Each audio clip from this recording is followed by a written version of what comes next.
Ang kwentong ito ay hango sa totoong buhay. Karanasan ito ni Laming. Taong 1980, Olisihan, Leyte.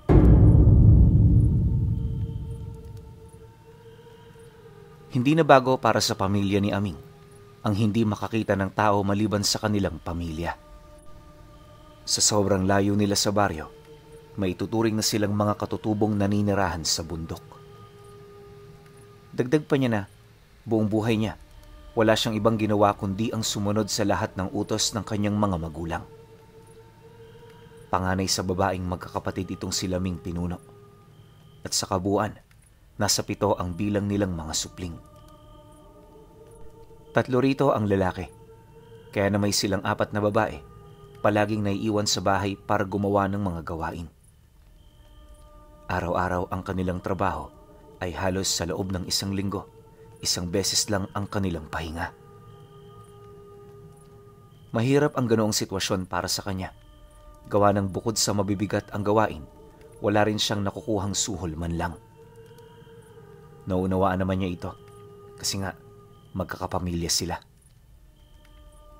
Ang problema lang pinuno, habang tumatagal, pinapangarap na ni Laming ang mabuhay sa baryo.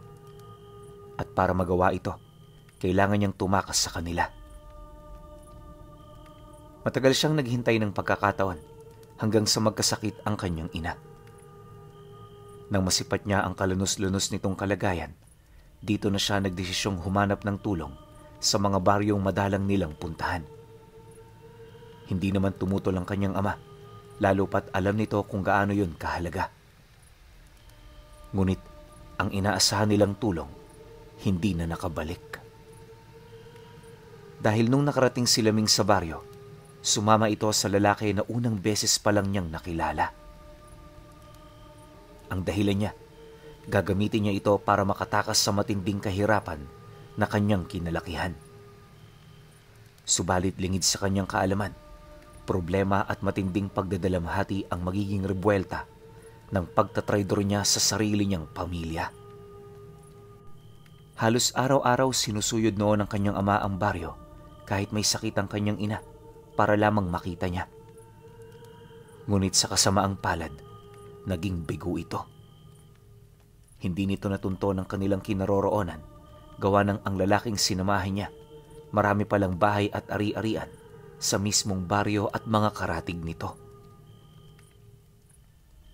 Malakas din ang impluwensya nito sa mga tao, dahilan para mapagtakpan niya ang kanilang kinaroroonan. Lumipas ang mga buwan at taon, nalimot ni Laming ang tungkol sa kanyang mga magulang at kapatid.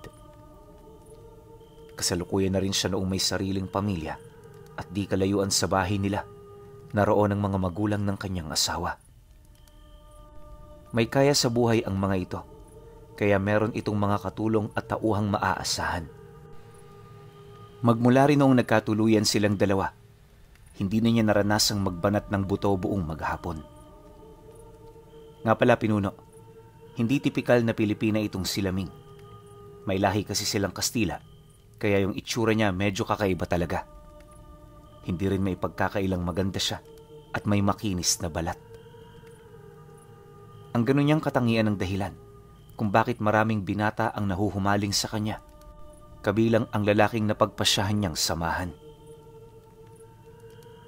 Ito rin ang kauna-unahan niyang inibig, kaya wala itong naisumbat na kahit ano. Katunayan, umamin din ito sa kanya na matagal na siya nitong nakikita at hindi maipagkakailang natitipuhan. Dahil sa ganoong rason, hindi ito nagdalawang isip na tanggapin ang kanyang alok noong nagkita sila sa baryo.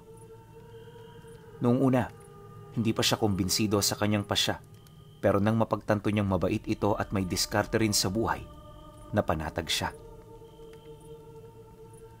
Inakala rin niyang hanggang sa pagtanda na ang kanilang relasyon, ngunit siya ay nagkamali.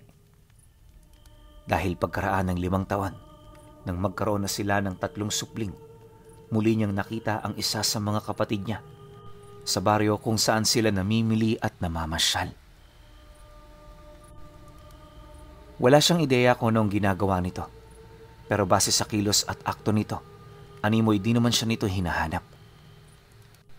Sadyang nataon lang na doon ito namili, kaya sa halip na mabahala, nagdesisyon siyang ipagkibit balikat na lamang ang mga bagay na kanyang nakita. Pagkaraan pa ng ilang minutong pagmamasid, dumaan pa sa kanyang harapan ang kanyang kapatid nang hindi man lang siya nito napapansin. Aminado naman siyang nagkatitigan sila pero hindi niya inaasahan ang naging akto nito.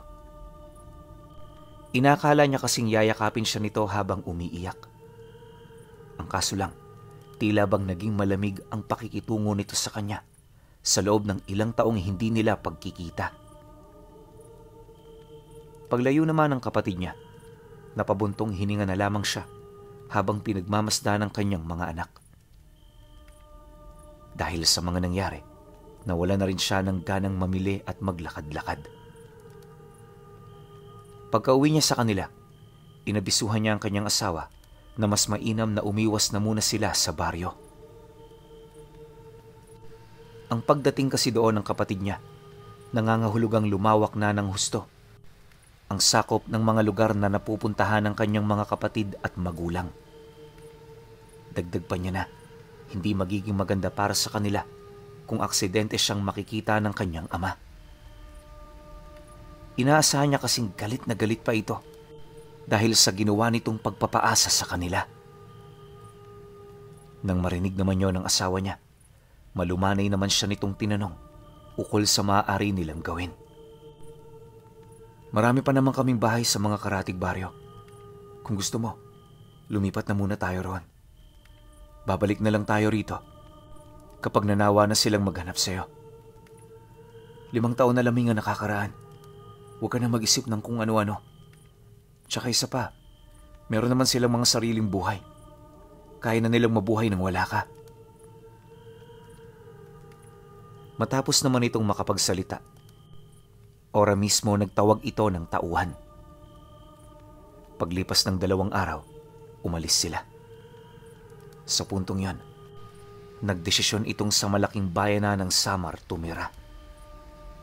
Nataon kasing nakakuha sila roon ng pwesto, kaya inakala nitong yon ang pinakamagandang regalong maibibigay niya sa kanyang mag-iina. Subalit, nang makalipat na sila, inabot lang ng ilang araw bago makita ni Laming ang kanyang ama at 3 kapatid na naglalakad sa sentro. May dala-dala itong mga sako at base sa kanilang kasuotan, napadpad yun doon para magbenta ng mga gulay at bungang kahoy. Noong una wala naman doong kakaiba, pero nung maisip niya ang layo ng baryo na pinagmula nila, dito na siya nagtaka. Hindi biro ang kilometrong ginugol ng kanyang ama't mga kapatid para lamang makarating doon, bitbit ang mga bungang kahoy at gulay. Ang nakakapagtaka pa, bakit sa bayan yun nagbenta, gayong marami namang mga karatig baryo malapit sa pinagtitirhan nila? Sa loob ng isang buong gabi niyang pag-iisip, napagtanto niyang hindi hanap buhay ang ginagawa nito, bagkus meron itong ibang pakay. At kabilang sa alam niyang pakay ng kanyang pamilya ay ang paghahanap sa kanya. Maaaring imposible ito kung iisipin, subalit hindi niya maipagkakaila ang ganoong posibilidad. Dumaan pa ang mga araw, mas naging madalas ang pagpaparamdam ng mga ito. Tipong sa araw-araw nilang pagpunta, akalain mong napakalapit lang ng bahay nila.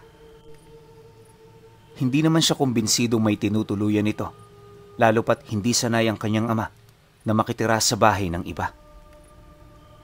Makailang beses na rin niya yung inilahad sa kanyang asawa, ngunit sa hindi malamang dahilan, nagmamatigas na yung sumunod sa mga babala niya. Para naman mapanatag siya, sa halip na umalis sa kanilang tirahan, nagdesisyon itong mag-arkila ng tauhan. Hindi nagtagal, nang hindi na niya maatimang tungkol dito, napilitan na rin siyang bumoses ukol sa kanyang nais mangyari. Ayon kay Laming, hindi sagot ang karahasan para lamang maging tahimik ang buhay nila. Dagdag pa niya na, wala namang ginagawa ang kanyang pamilya at ang nais niya lang mangyari, makalayo sa mga ito para mabuhay na sila ng payapa. Mariin din niyang pinaalala na nangako itong hindi sasaktan ang naiwan niyang pamilya. Nang marinig naman ng asawa niya ang kanyang salaysay, dali-dali naman itong lumapit. Agad nitong hinawakan ng kanyang ulo habang nagpapaliwanag. Hindi ko naman sila sasaktan. Ang gagawin ko lang, ilalayo ko lang sila sa'yo. Hindi ba, yun naman ang gusto mo? Laming, makinig ka sa akin. Ito na ang huling bahay na lilipatan natin. Pagod na akong makaramdam na para bang may tinatakasan kahit wala naman tayong kasalanan. Pagkalahad naman ito ng kanyang rason, kahit papaano naunawaan ito ni Laming. Sa puntong yon, nagdesisyon siyang sumunod. Naisip niya kasi, hindi naman ito sasaktan ng kanyang pamilya at wala namang magagawa ang kanyang ama kung itataboy ito ng mga tauhan nila. Ang bagay na yon ang pinanghawakan ni Laming, dahilan para hindi niya mapansin ang isang unos na paparating. Isang gabi, habang nagpapahinga silang mag-asawa sa terasa ng bahay nila, masaya nilang pinagmamasdan ng mga taong naglalakad, pabalik-balik sa kanilang mga tahanan. Napakasaya nila noong mga sandaling yon, hanggang sa bigla nilang nasilayan ang mag-amang naglalakad, hila-hila ang isang lumang kariton. Pagdating naman ito sa harapang bahagi ng bahay, tumawid ito ng kalsada, sabay ubos sa gilid na kung saan kaharap naman ang terasa nila. Nang mapansin naman niya ang mga ito, agad naman niya itong pinagmasdan. Hindi nagtagal, unti-unti naman siyang naantig sa ginagawa ng ama ng bata. Sa halip kasi na pagsaluhan nila ang nabili nilang pagkain, ibinigay ito ng ama sa kanyang anak. Kinain naman ito ng bata at habang pinupunan nito ng pagkain ng kanyang sikmura, masayang nakatitig sa kanya ang tatay niya. Matapos namang kumain ng batang yon, dali-dali naman itong tumayo para pumasok sa kariton. Yung ama naman ito, nanatili sa labas para magbantay sa anak. Nang maagaw naman ito ang pansin ng kanyang asawa, agad naman itong nagdesisyon na pumasok na sila. Sumunod naman si Laming, gawa ng napansin din ito na malapit ng dumilim sa paligid. Sa kasagsagan ng kanilang pagpapahinga, unti-unti naman niyang napansin ng mayat maya na pagbaling ng kanyang wisyo sa mag-amang nasa labas. Kahit hindi niya ito kilala, para bang nagkaroon siya ng obligasyon na tingnan ito at tulungan. Habang tumatagal, dito na siya nagdesisyong sumilip sa terasa ng bahay. Para makasigurong walang mangyayari, dahan-dahan niyang hinawi ang kurtina sa mga bintana nilang gawa sa kahoy. Pagsilip naman niya sa labas, laking gulat na lamang niya nang makita niya ang mag-amang nakatayo sa tabi ng kariton nito habang nakatitig sa ikalawang palapag ng bahay nila. Nanlilisik din ang mga mata nito. Tapos sa kalagitnaan ng gabi, kitang-kita niya ang namumula nitong mga mata. Ilang minuto pa ang lumipas, bigla namang nanakit ang kanyang tiyan.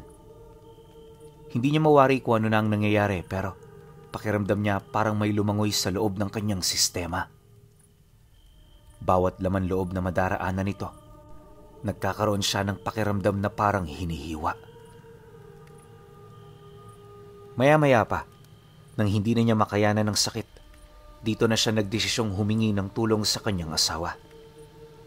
Mabuti na lang, madali itong magising kapag nakakarinig ito ng boses, kaya pagkarinig nito sa kanyang hinaing, dali-dali siya nitong hinanap. Pagkakuha naman ito sa kanya, agad itong humingi ng tulong sa mga kasambahay nila.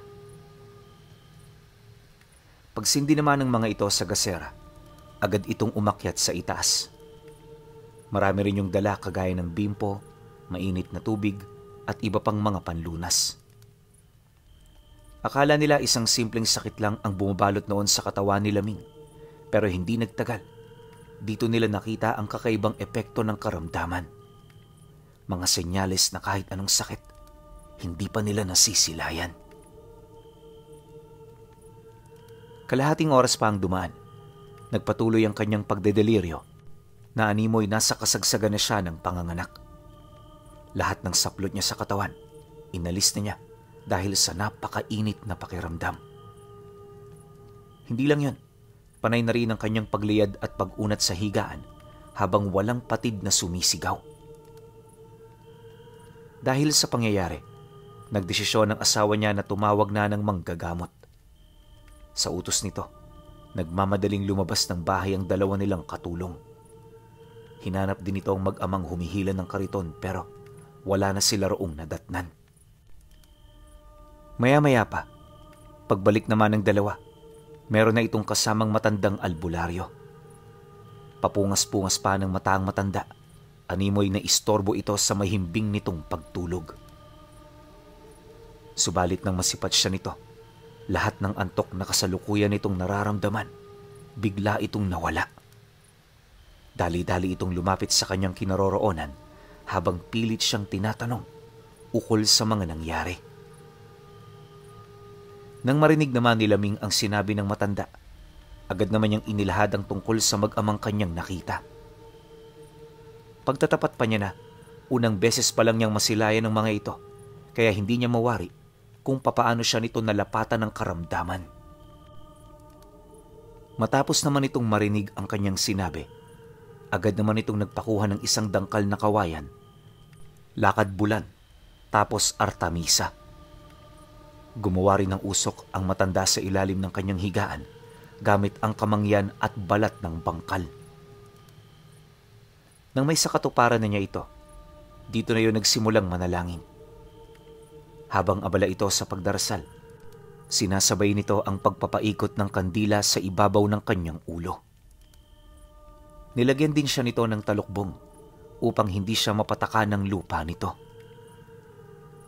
Maya-maya pa, nang magawa na ng matanda ang kanyang ritual, bigla naman siyang nakaramdam na parang tinatawag siya ng kalikasan. Hindi niya mawari kung nadudumi ba siya o manganganak. Basta, kakaiba ang pakiramdam na yon, sa puntong hindi mo na magagawa pang makapagsalita. Ilang segundo pa ang lumipas. Lumabas sa kanyang puwerta ang kumpul ng buhok na halos 5 dangkalang haba. May kasama rin itong 3 patay na sisiw, kalakip ng mga itim na dahon at lupa. Ayon nga sa mga kasambahay, napakarami ng kanyang inilabas na halos makapuno na ng isang sako. Maging sila man, hindi maunawaan kung papaano ito naging posible. Pagsilay naman doon ng albularyo, napabuntong hininga na lamang ito habang nagwiwika sa kanila ng, "Sinubukan kang taniman ng 3 yanggaw. Hindi ko alam kung papaano ito nangyari.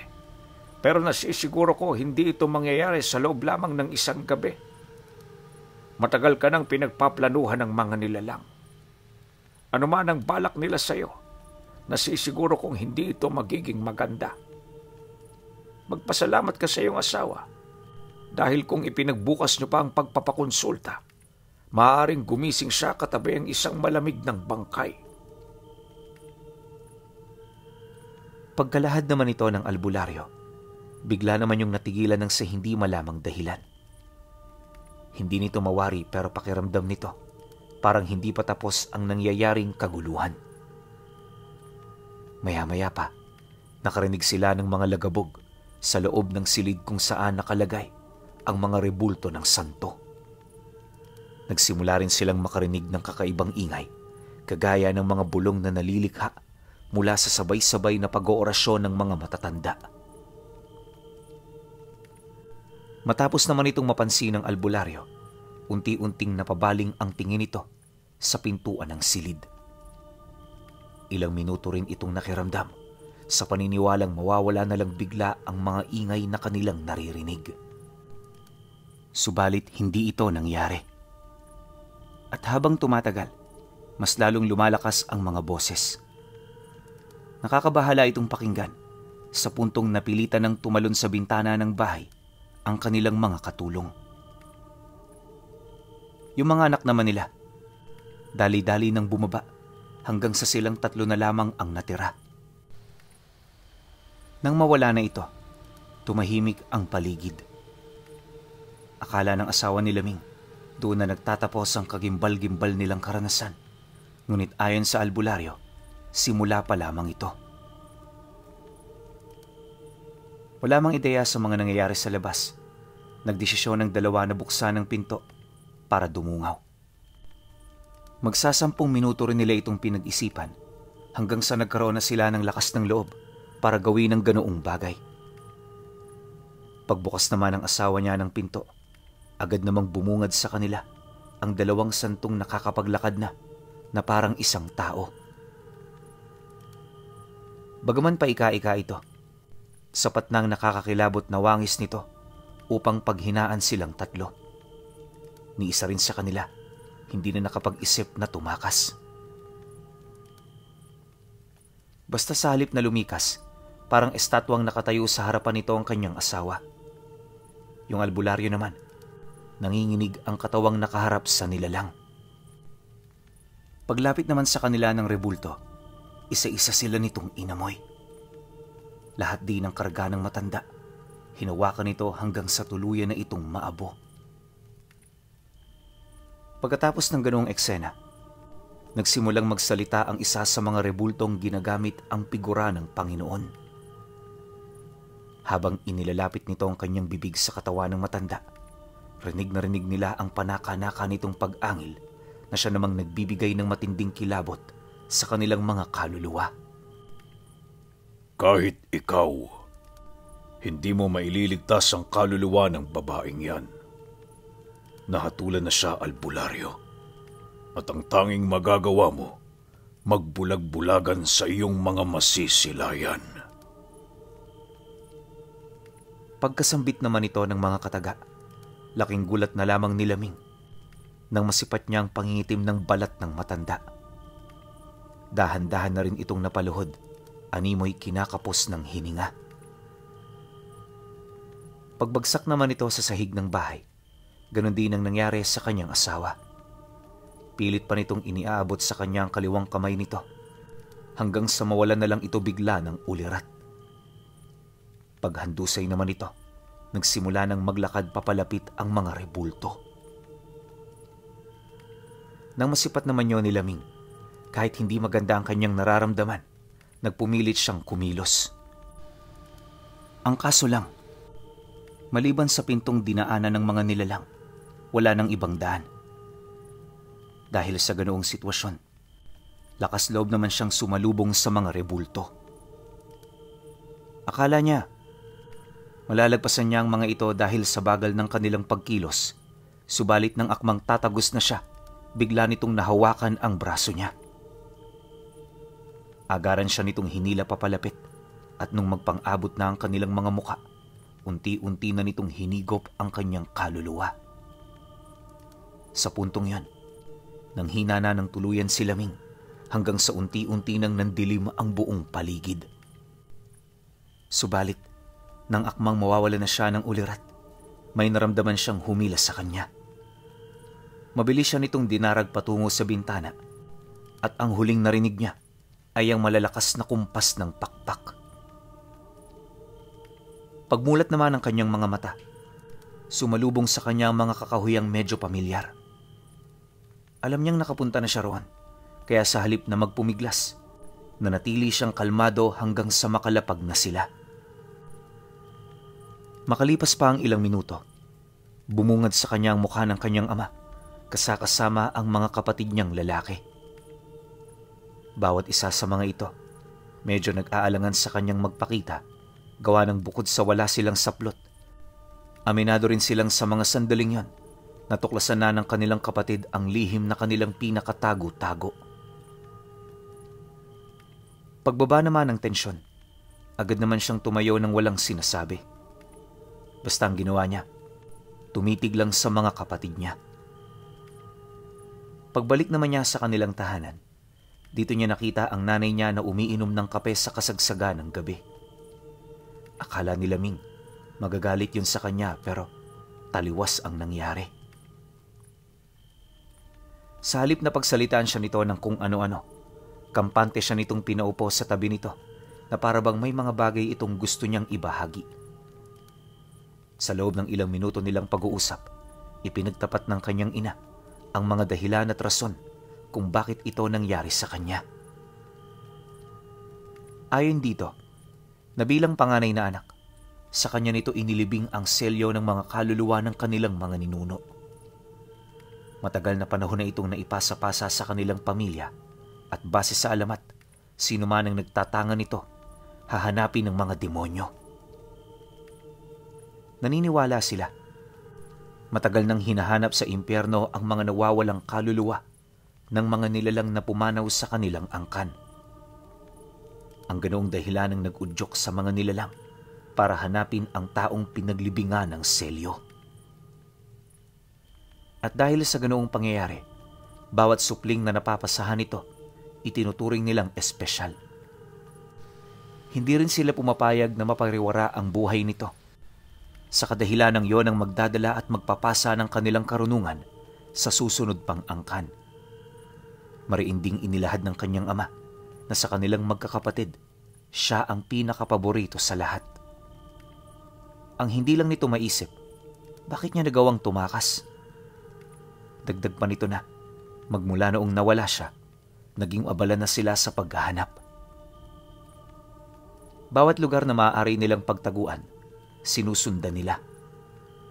Naging saksi rin ng kanyang pamilya sa pagkakaroon niya ng supling. Lingid sa kanilang kaalaman, bawat lugar na kanilang pinagtaguan ay alam din ng mga ito. Ngunit kahit nasa kamay na nila si Laming, binigyan nila ito ng kalayaan. Inakala rin kasi nilang mapapanatag na ang buhay nito, lalo pat wala namang nangyayaring kakaiba sa kanya. Nabanggit din ng nanay niya, sila ang naghirap para lamang mailigtas ang kanyang anak sa mga nilalang na nagtatangkang kumuha rito. At kapalit ng kanilang kapayapaan ay ang gabi-gabi nitong pakikipagdigma sa mga nilalang. Matapos naman yung marinig ng kanyang ama, sapilitan naman itong pinigilang magsalita ang kanyang asawa. Ayon dito, hindi na ito dapat nasabihin sa kanilang anak. Kapamilya nila ito, kaya wala silang karapatang kwentahan ito ng mabubuti nilang nagawa. Dahil sa sinabi ng kanilang padre de pamilya, bahagyang binalot ng katahimikan ng bahay. Makalipas pa ang ilang minuto, agad naman itong nagbahagi ng mga bagay na kinakailangan nilang gawin. Sa halip kasi na mag-usap-usap lang sila, mas mainam na ituon na lang nila ang kanilang atensyon sa paghahanda, gawa ng nasisiguro nito, papalapit na ang kanilang mga kalaban. Nang marinig naman ito ng kanyang mga kapatid, agad naman yung kumuha ng mga gamit. Si Laming naman, pinapasok nila sa isang silid para itago. May mga iniwan din itong mga bantay sa labas ng pinto, na pawang mga itim na elemento. Matapos naman yung gawin ng kanyang pamilya, nagmamadali naman itong lumabas ng bahay. Kalahating oras pa ang dumaan, dumating na nga ang mga demonyong kanilang hinihintay. Sa puntong yon, sumapi na ito sa katawan ng tao. Kabilang sa mga sinapian ay ang kanyang asawa at yung matandang albularyo. Kasama rin ito ang mag-ama na nakita niya noong hapon sa gilid ng daan. Paglapit naman ng mga nilalang, agad namang sumiklab ang labanan.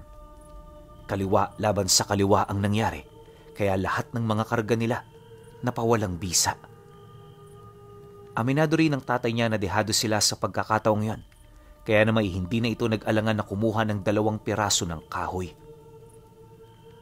Tinalian niya ito sa gitna para makalikha ng krus na simbolo, at kahit napapaso siya nito, matapang niya itong hinawakan.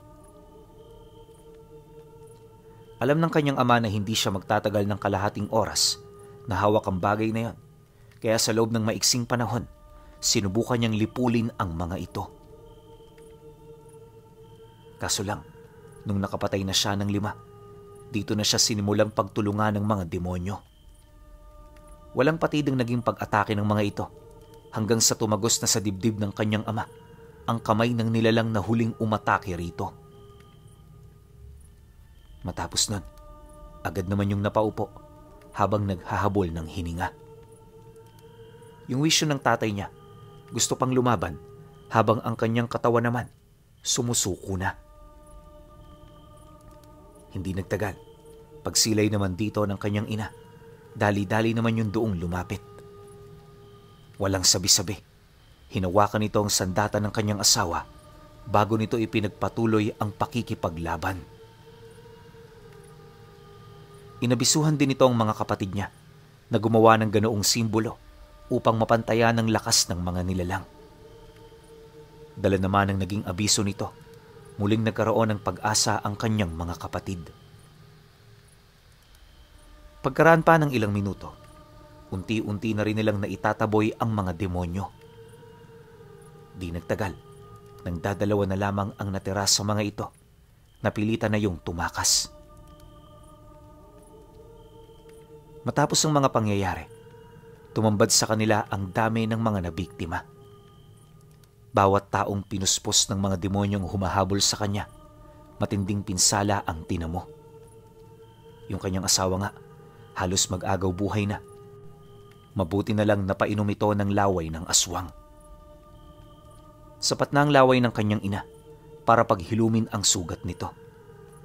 Ganon din ang ginawa nito sa iba pang mga biktima.